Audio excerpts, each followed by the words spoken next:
Oh my God, it's here. Season 8 of the JPDL begins right now. It is time. After a long off season, we can finally say fantasy football is back in the JP League. And what better way to kick it off than to give predictions as to who we think is going to win in these week 1 matchups. A lot of new teams have risen. A lot of teams has fallen, as you can tell in the rankings that we gave in one of the previous videos a couple of weeks ago. But now it's time. This is where champions are made. And now, without further ado, let's get into our predictions as to who we think is going to win. So that we get it all set up, we have 5 different slates for our 5 games of the week in JPDL. We have our Thursday night, our Friday night, our 1 o'clock game, basically pointless. Then we have our Sunday night game and our Monday night game. So let's just go in order. Thursday night football, we have the Toronto Mystics taking on the Boston Baller brand. You should be looking at the rosters right now. I should have them pulled up. It's going to be a matchup. We have the number 6 team versus the number 8 team. This could go a number of different ways, but let's really get into what makes this matchup so intriguing. Going into these keys for this Thursday night fantasy football matchup between the number 8 and number 6 team, and we have to start with the fact that this is a rematch from the finals last year.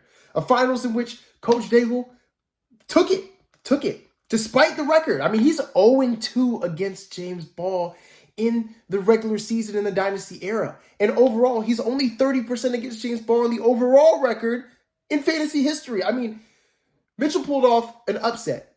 Coach Daigle pulled off one of the biggest upsets, in terms of the analytics that we've seen to date. But with that being said, if we want to talk analytics, Coach Ball is bringing the 3 running back flex frequency. Again, this is something that works 73% of the time when you attempt a game with this format. I mean, we're talking about out of 44 attempts, 32 of them have been wins when people use 3 running backs in their flex positions. In our history, maybe not in total history, but in the JPDL, that seems to be a real good, key for success. But overall, this team is not like Mitchell's team from the past and James Ball's team. It looks pretty much the same, and it was dominant last year. Coach Daigle has a mixture of vets and rookies, which I don't know which will be able to pull off or not. It's definitely something that we have to really look into, and it's only week 1, so anything can happen. I'm going against the analytics here, and I'm going to take Coach Daigle with an upset victory against Coach Ball. Sue me.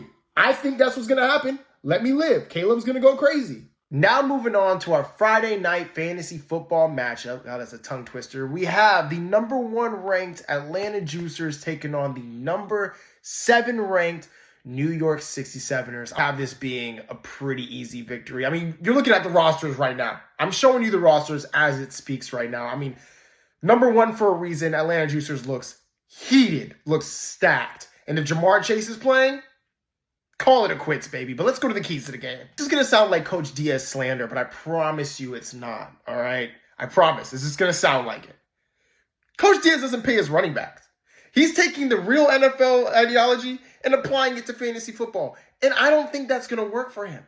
To not pay a single running back, to start with Ramondre Stevenson and Javonte Williams, I don't think that's a recipe for success, but that's just me, all right? Now, with that also being said, I do not like the offseason moves, and it is a real clear difference between what Coach Bigby did and what Coach Diaz did in the offseason. I think where it really went wrong was actually not taking Caleb Williams with the first pick in the fantasy rookie draft. I think Marvin Harrison, great player. He's going to put up numbers for you. The value that you have by taking Caleb Williams is something that the 67ers organization should not pass up ever, but he did. I think he went with overall fit. What fit fits his team better. He didn't need 2 quarterbacks. I don't care. I'm trading one of my quarterbacks. I'm taking Caleb, or I'm trading the Caleb pick and getting Marvin Harrison at like 2 or 3, if that's how you want to go. With all that being said, Chris is 500 against Ethan in the JPDL Dynasty era, all right? Overall, I believe he's 4-8 against Ethan, so that's not great. But in the Dynasty era, they seem to be 500 at 2-2 against each other.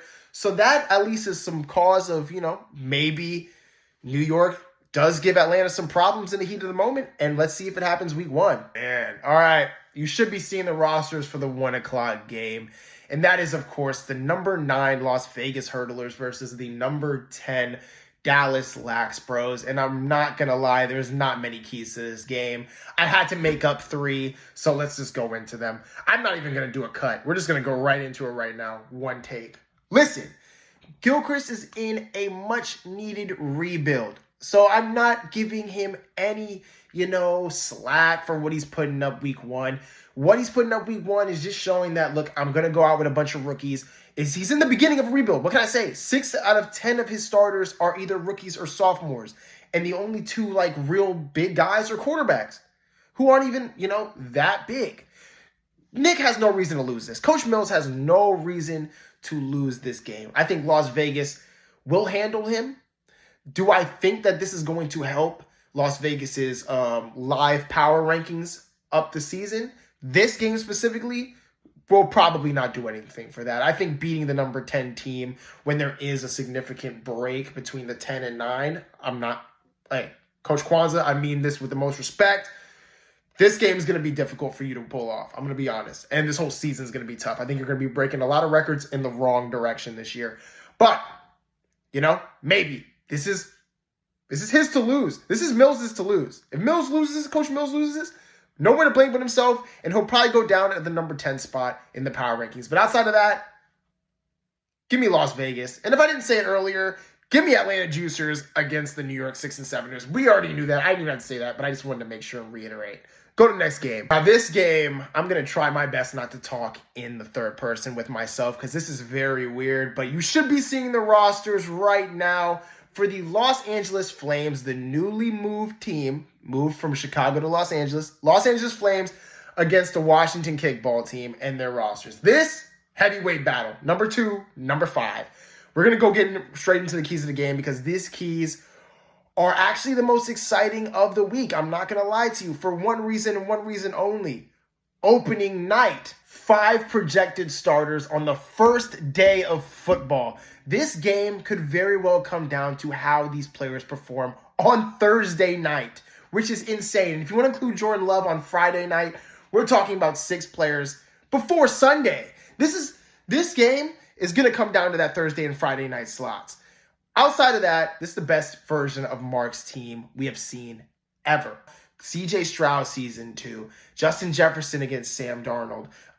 We have Puka Nacua season 2, Kyle Pitts on the roster. We don't know how it's going to work with Kirk Cousins. Just a lot of question marks here. This is a great matchup. This is a really good matchup between 2 teams who honestly, it's a bit of a rivalry, but it also kind of isn't in the same way. I think a lot of people like to hype this up because of what happens off the field between Washington and Los Angeles, aka me and Mark. But what I will tell you is this: 7-1 overall matchup. The Los Angeles Flames are ahead, and 4-0 in the Dynasty era. So this is Mark's chance to try to flip the tables a little bit, flip the script, finally get a win in the Dynasty era against Los Angeles and Coach Fitzgerald, aka me. But, obviously my job to make sure that he doesn't beat me in the Dynasty era. If you think I'm not looking at the stats, I live for the stats. I'm trying to be better than everybody. I'm trying to be better. I'm trying to have the most wins. I think I do have the most wins in JPDL history. I think I'm the most winningest head coach in JPDL history. I think I've said that a million times. I will consider to say it a million times as long as it applies to me. But with that being said, I'm going to project that I win because it's me. Finally, our Monday night fantasy football matchup. The number 3 ranked Philadelphia Frauds taking on the number 4 ranked Vice City Business. Look at the rosters. Just look at the rosters. This is going to be a nail biter. I don't even know which team to pick here. I think the keys to the game are just the best things I could come up with. There's a ton of keys to this game. Somebody's going to perform badly and cost the team the win, and another person's going to rise to the occasion and win the game for them. Let's get into the keys to the game. Let's start off by the overall matchup. I mean, Coach Montague is 5-3 against Coach McCaskey and 3-1 against him in the Dynasty League era. So I was actually shocked when I saw these stats, but I guess Coach Montague actually performs his best when he's playing Coach McCaskey, which is very intriguing for a week 1 matchup. Not only that, but Coach McCaskey and the Philadelphia Frauds are running a 3 wide receiver flex set, which, by the stats, has a 37% success rate when applied in a game. going up against Ahmad's 2 running backs and 1 wide receiver set, which is around 50% success, it's leaning towards Ahmad's favor heavily. But, and I'm going to say this, the only position group that I think Ahmad is better than Coach McCaskey at is running back. That is it. That is it. Quarterbacks, Coach McCaskey has better quarterbacks. Wide receivers, Coach McCaskey has better wide receivers. And tight end, Coach McCaskey has better tight end. Running back is the only thing that I think Ahmad is favored in than Coach McCaskey, which was really one of the big reasons why Philadelphia Frauds were rated higher than the Vice City Business. Again, new team, used to be in Brooklyn, now in Vice City. But this would be a big win for Vice City, really getting him his first win in the new stadium. So I'm going to be real. I love what Coach Montague's team's done. I love the way it's set up. I love how it is. I actually have him winning this Monday Night Fantasy Football matchup. I think it would be a big, huge statement for Coach, who has never been in the playoffs once in the Dynasty era, to pick up a Week 1 win against a number 3 ranked team. And for that reason, as much as I think Coach McCaskey has a better team overall, I think Coach Montague kind of, pulls it out with an upset. That's what I got for the 5. So to conclude the Week 1 JPDL Season 8 predictions, I have the Thursday night football game going to Toronto Mystics, number 8 ranked, versus the number 6 ranked Boston Baller Brand. Then we have the Friday night football game where I have the number 1 Atlanta Juicers winning convincingly against the number 7 New York 6 and 7ers. Then for the 1 o'clock Who Cares matchup, we have Las Vegas Hurdlers, the number 9 ranked team, clearly sweeping away the number 10 ranked team in Coach Kwanzaa and the Dallas Lax Bros. Then going to the Sunday night football game between me and Coach Luther. I do have me putting up the win. I have to. And I'm going to try to be less biased as this go on, but I do think I'm pulling off this win. And finally, to end it all off, the Monday night JPDL Fantasy Football Match of the Week, I have Coach Montague in an upset over Philadelphia Frauds and Coach McCaskey.